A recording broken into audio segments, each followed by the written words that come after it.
one of my hobbies, if I ever get time, is baking, because I never used to have time to really bake much when you're trying to, practice Nash ensemble premieres at 10 o'clock at night and look after 4 kids and dash about doing sessions.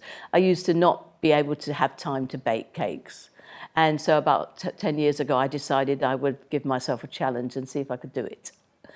And I actually ended up by supplying the local cafe shop with all their homemade cakes for a little while. The only problem was that I used to take them to sessions for my friends to eat, and it got a bit of a habit that they actually only wanted to see the carrier bags I was holding when I came in, just to see if I got any cakes for them, So that sort of slightly fizzled out, but I do love that. And I also love sewing as well, because my mother and my grandmother were great seamstresses as well. So those are the sort of things that I always say to myself, if I have time, I would be doing this. And I still don't have time, but I would be doing it when I do. I get up almost as early as I do to come here and head over to the local cricket club, and I coach about 50 under-9s, and I introduce them to the game of cricket. Like my passion for music and teaching, I've tried to do this with cricket. And over the last 8 years, there are young kids that I started now playing in adult cricket teams. And it's a very, very similar thing. Teaching, it doesn't really matter what you're teaching. I think the same messages and your communication and your ideals can be exactly the same. Something about me that's not connected to the academy, I am a creative. I started my life as a musician, as a singer with my mother since I was 5. And from then I went into have a career as a musician for a while, as a singer and a rapper.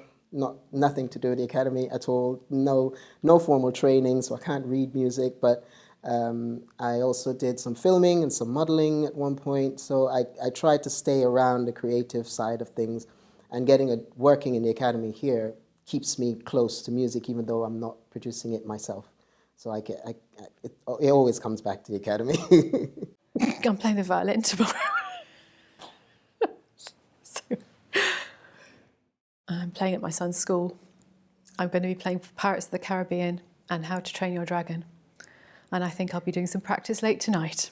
It's community orchestra, so it's their symphony orchestra plus a few Perrys and parents. And originally James said, I said, do you want me to do it? No, I don't want you to do it this year. And fine. And then he came home and went, Mr. Johns asked if you'll play. And I said, what did you tell him, that you didn't want me to? And he went, no, I said, I'd ask you. So I look like the parent who can't be bothered to do it this year to start with, and then I'm now end up doing it. So yes, tonight we'll be practicing. I'm obsessively passionate about all sorts of things. I love sports of various kinds. Most students know that I don't come from Liverpool, but I'm a passionate Liverpool supporter. And I'm sure that if I was on Mastermind, I'd win it if I had Liverpool FC as my subject. And there are a number of people in the profession who are equal. I mean, Alan Clayton is he's a passionate Liverpool supporter as well. And he and I text about Liverpool, not very much about music. You'll be disappointed to hear. But we've just been talking about a very expensive new signing and whether he plays as the false number 9 and all that sort of detail, which a lot of people would be really bored and disappointed that I know anything about. But it is something, and cricket is another passion. I used to play cricket, club cricket, until I got this job, and then it became too busy. And that I love doing. It's the only sport I've played to a reasonably decent level. My guilty secret is that I practice in front of the TV.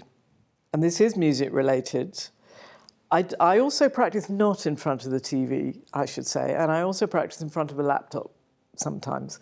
And I know some very distinguished hero musicians of mine that also do this, so I feel a little better about it. But that's not even the worst of it. The worst of it is that I love fantastic films and interesting scripts, and I'm interested in that literary side, but that's not what I watch when I'm practicing. When I'm practicing something that I need to go into the subconscious so that whether I'm distracted or not in a concert, it will still be there. I love to watch hospital dramas because an operating theatre and blood and guts and, you know, challenging human stories, which I'm not going to encounter during that very tricky shift during the concert, are really reassuring to me. And my medical friends think this is really beyond the pale, and I probably shouldn't have said it out loud, but there's something about the sense of perspective. There's something about the theatricality of people performing amazing feats of surgery that I just find very joyful. Is that a bit weird?